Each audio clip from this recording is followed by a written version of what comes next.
1 p.m. Pakistan Standard Time. Assalamu alaikum. This is Radio Pakistan. The news read by Asma Hafiz. First, the headlines. 67 Afghan Taliban operatives have been killed as security forces effectively repulsed physical attacks of Afghan Taliban in Balochistan and Khyber Pakhtunkhwa. The United Nations has reiterated its call for a halt in the cross-border clashes between Pakistan and Afghanistan. 183 Pakistani students studying in Iran have been safely brought back via Taftan. Pakistan's permanent representative to the United Nations has called for deeper and sustained interfaith harmony to promote dialogue and peace. And now, the news in detail.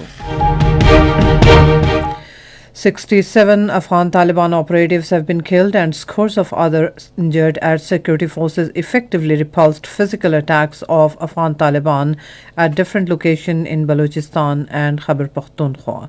Sharing updates of Operation Ghazab Lil Haq on his X handle, Minister of Information and Broadcasting Ataullah Tarar said Afghan Taliban resorted to physical attack on 16 locations in northern Balochistan in Qila Saifullah, Noshki and Chaman districts, while engaging our troops on 25 locations in fire raid.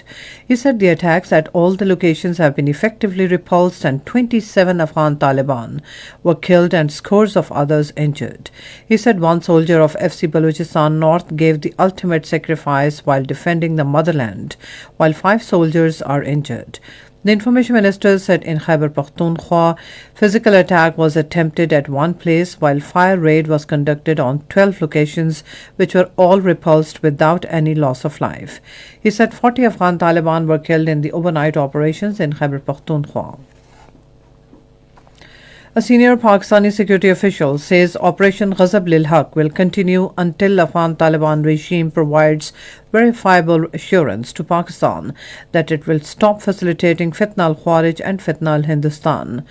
Talking to media, he said Afghan Taliban will have to decide whether they stand with Pakistan or with the terrorist groups operating from their soil.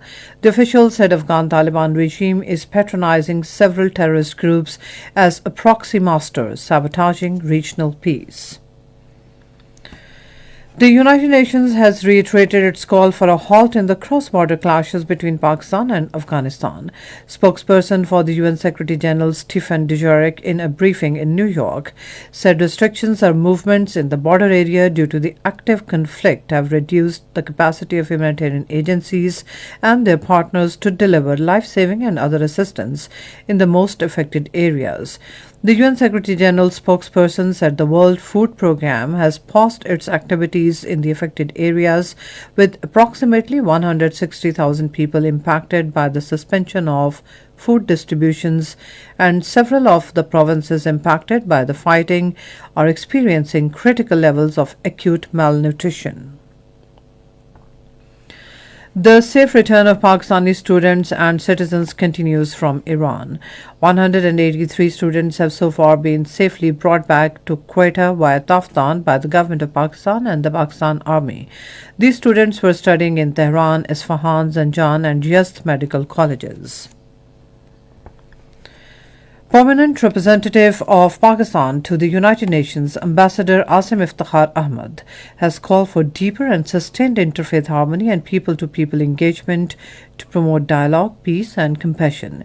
Speaking at the Grand Interfaith Iftar dinner in New York, he termed such engagement as essential to counter intolerance, hate and bigotry and advance a culture of peaceful coexistence. Ambassador Asim Iftikhar said Pakistan has been recognized for advocating initiatives that promote interfaith harmony and peaceful coexistence. He highlighted that Pakistan and the Philippines jointly lead a UN General Assembly resolution on the promotion of inter-religious and intercultural dialogue, understanding and cooperation for peace. And now cricket.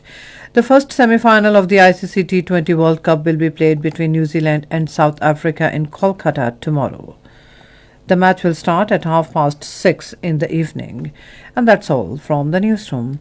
For more news and analyses, log on to our website radio.gov.pk and also watch live video streaming of our bulletins on the link facebook.com/Radio Pakistan News Official.